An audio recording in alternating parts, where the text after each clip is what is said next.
O que é o Espiritismo? Por Allan Kardec. Continuação do capítulo 2. Fim providencial das manifestações espíritas. O fim providencial das manifestações espíritas é convencer os incrédulos de que nem tudo se acaba para o homem com a extinção da vida terrestre, e dar aos crentes ideias mais justas do futuro. Os espíritos bons nos vêm instruir para nosso melhoramento e avanço, e não para revelar-nos o que não devemos saber ainda, ou que só devemos conseguir pelo nosso trabalho. Se bastasse interrogar os espíritos para obter a solução de todas as dificuldades científicas, ou para fazer descobertas e invenções lucrativas, qualquer ignorante podia tornar-se sábio sem estudar. Todo preguiçoso ficar rico sem trabalhar. É o que Deus não quer. Os espíritos ajudam os homens de gênio pela inspiração oculta, mas não os dispensam do trabalho nem das pesquisas, a fim de lhes deixar o mérito. Faria ideia bem falsa dos espíritos quem neles quisesse ver auxiliares dos leitores da Buena Dicha. Os espíritos sérios recusam se ocupar de coisas fúteis. Os espíritos levianos e zombeteiros tratam de tudo, respondem a tudo, predizem tudo o que se quer, sem se importarem com a verdade, e encontram maligno prazer em mistificar as pessoas demasiado crédulas. Eis porque é essencial conhecer-se perfeitamente a natureza das perguntas que se podem dirigir aos espíritos. O Livro dos Médiuns, item 286. Perguntas que se podem fazer aos espíritos.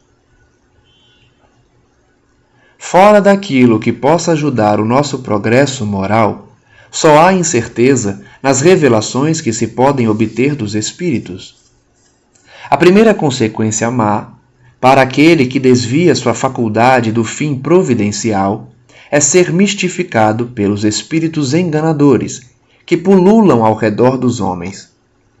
A segunda é cair sob o domínio desses mesmos espíritos, que podem, por meio de pérfidos conselhos, conduzi-lo a desgraças reais e materiais na terra.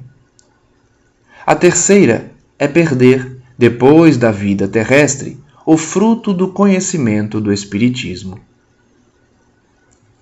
As manifestações não se destinam, pois, a servir aos interesses materiais. Sua utilidade está nas consequências morais que delas decorrem. Contudo, ainda mesmo que só tivessem como resultado tornar conhecida uma nova lei da natureza, demonstrar materialmente a existência da alma já seria muito, porque era novo e vasto caminho aberto à filosofia. Médiuns. Os médiuns apresentam inúmeras variedades em suas aptidões, o que os torna mais ou menos capazes para a obtenção de tal ou tal fenômeno, de tal ou tal gênero de comunicação. Segundo essas aptidões, podemos distingui-los em médiuns de efeitos físicos, de comunicações inteligentes, videntes, falantes, audientes, sensitivos, desenhistas, poliglotas, poetas, músicos, escreventes, etc. Não se pode esperar do médium aquilo que está fora dos limites da sua faculdade. Sem o conhecimento das aptidões mediúnicas, o observador é incapaz de achar a explicação de certas dificuldades ou de certas impossibilidades que se encontram na prática. O Livro dos Médiuns, capítulo 16, item 185. Os médiuns de efeitos físicos são mais particularmente aptos para provocar fenômenos materiais, como movimentos, pancadas, etc., com o auxílio de mesas e outros objetos.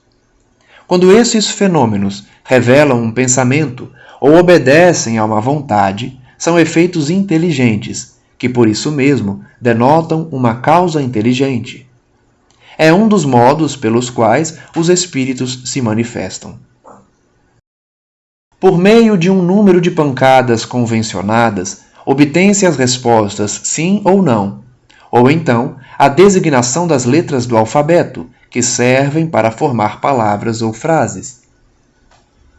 Esse meio primitivo é muito demorado e não se presta a grandes desenvolvimentos. As mesas falantes foram a aurora da ciência. Hoje, porém, que se possuem meios de comunicação tão rápidos e completos como entre os viventes, quase ninguém mais recorre àqueles, a não ser acidentalmente e como experimentação. De todos os meios de comunicação, a escrita é, ao mesmo tempo, o mais simples, o mais rápido, o mais cômodo, o que permite mais desenvolvimento. É também a faculdade mediúnica que se encontra com mais frequência. Para obter a escrita, serviram-se no princípio de intermediários materiais, como cestinhas, pranchetas, etc., munidas de um lápis.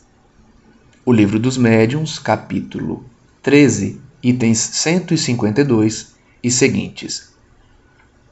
Mais tarde, reconheceu-se a inutilidade desses acessórios e a possibilidade para os médiuns de escrever diretamente com a mão, como nas circunstâncias ordinárias. O médium escreve sob a influência dos espíritos, que se servem dele como de um instrumento. Sua mão é acionada por um movimento involuntário, que na maior parte das vezes ele não consegue dominar. Certos médiuns não têm consciência alguma do que escrevem. Outros a têm mais ou menos vaga, embora o pensamento lhes seja estranho. É o que distingue os médiuns mecânicos dos médiuns intuitivos ou semi-mecânicos. A ciência espírita explica o modo de transmissão do pensamento do espírito ao médium, bem como o papel deste último nas comunicações. O Livro dos Médiuns, capítulo 15, itens 179 e seguintes. Capítulo 19, itens 223 e seguintes. O médium não tem senão a faculdade de poder comunicar-se, pois a comunicação efetiva depende da vontade dos espíritos. Se estes não quiserem manifestar-se, aquele nada obterá, tal como um instrumento sem músico que o toque. Como os espíritos só se comunicam quando querem ou podem, não estão sujeitos ao capricho de ninguém. Nenhum médium tem o poder de forçá-los a se apresentarem. Isto explica a intermitência da faculdade nos melhores médiuns, as interrupções que sofrem às vezes durante muitos meses. Seria, pois, um erro equiparar a mediunidade a um talento. O talento adquire-se pelo trabalho. Quem o possui é sempre dele senhor, ao passo que o médium nunca o é da sua faculdade, pois que ela depende de uma vontade estranha. Os médiuns de efeitos físicos, que regularmente e à vontade obtêm a produção de certos fenômenos, admitindo que não haja embuste, estão em relação com espíritos de baixa categoria, que se comprazem nesse gênero de exibições e que talvez foram prestidigitadores quando na Terra. Mas seria absurdo pensar que espíritos, mesmo de pouca elevação, se divirtam em encenar farsas teatrais. A obscuridade necessária à produção de certos efeitos físicos presta-se, sem dúvida, à suspeita. Mas nada prova contra a realidade deles. Sabe-se que, em química, algumas combinações não podem ser operadas à luz, que muitas composições e decomposições se produzem sob a ação do fluido luminoso. Ora, todos os fenômenos espíritas são resultantes de uma combinação dos fluidos próprios do espírito com os do médium.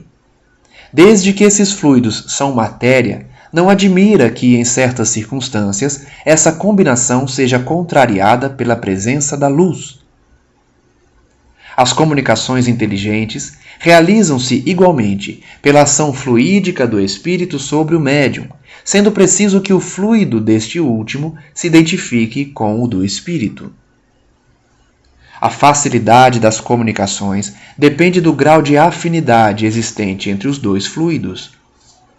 Cada médium é, assim, mais ou menos apto a receber a impressão ou a impulsão do pensamento de tal ou qual espírito.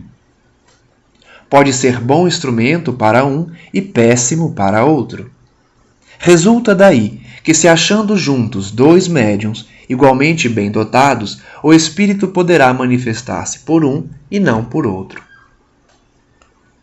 É, pois, um erro acreditar-se que basta ser médium para receber, com igual facilidade, comunicações de qualquer espírito.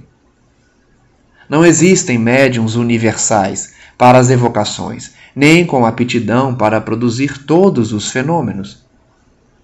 Os espíritos buscam, de preferência, os instrumentos que lhes sejam mais apropriados. Impor-lhes o primeiro médium que tenhamos à mão seria o mesmo que obrigar um pianista a tocar violino, supondo que, por saber música, ela pode tocar qualquer instrumento. Sem a harmonia, que só pode nascer da assimilação fluídica, as comunicações são impossíveis, incompletas ou falsas. Podem ser falsas porque, em vez do espírito que se deseja, não faltam outros sempre prontos a se manifestarem e que pouco se importam com a verdade. A assimilação fluídica é, algumas vezes, totalmente impossível entre certos espíritos e certos médiuns. Outras vezes, e é o caso mais comum, ela não se estabelece senão gradualmente com o tempo. É o que explica a maior facilidade com que os espíritos se manifestam pelo médium com que estão mais habituados, e também porque as primeiras comunicações atestam quase sempre um certo constrangimento e são menos explícitas. A assimilação fluídica é tão necessária nas comunicações pela tipologia como pela escrita, visto que, tanto num como noutro caso, se trata da transmissão do pensamento do espírito, qualquer que seja o meio material empregado. Não se pode impor um médium ao espírito que se quer evocar, convindo deixar-lhe a escolha do instrumento.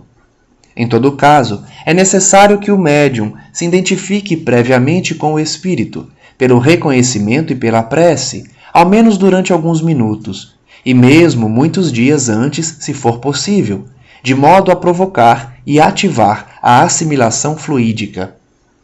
É um meio de se atenuar a dificuldade. Quando as condições fluídicas não são propícias à comunicação direta do espírito ao médium, ela pode fazer-se por intermédio do guia espiritual deste último. Neste caso, o pensamento chega em segunda mão, isto é, depois de ter atravessado dois meios. Compreende-se, então, quão importante é o médium ser bem assistido, porque, se ele o for por um espírito obsessor, ignorante ou orgulhoso, a comunicação será necessariamente adulterada. Aqui, as qualidades pessoais do médium desempenham forçosamente importante papel, pela natureza dos espíritos que ele atrai a si. Os mais indignos, médiuns, podem possuir poderosas faculdades, porém, os mais seguros são os que reúnem a esse poder as melhores simpatias no mundo espiritual. Ora, essas simpatias não ficam de forma alguma demonstradas pelos nomes, mais ou menos imponentes, com que se apresentam os espíritos que assinam as comunicações, mas sim pelo fundo constantemente bom das comunicações que recebem. Qualquer que seja o modo de comunicação, a prática do espiritismo, do ponto de vista experimental, apresenta inúmeras dificuldades e não é isenta de inconvenientes para quem não tem a experiência necessária. Quer se experimente mesmo, quer se seja simples observador das experiências de outrem, é essencial saber distinguir as diferentes naturezas dos espíritos que podem manifestar-se, conhecer a causa de todos os fenômenos, as condições em que se podem produzir, os obstáculos que lhe podem ser opostos, a fim de não se perder o tempo, pedindo o impossível. Não é menos necessário conhecer todas as condições e escolhos da mediunidade, a influência do meio, das disposições morais, etc. O Livro dos Médiuns, segunda parte.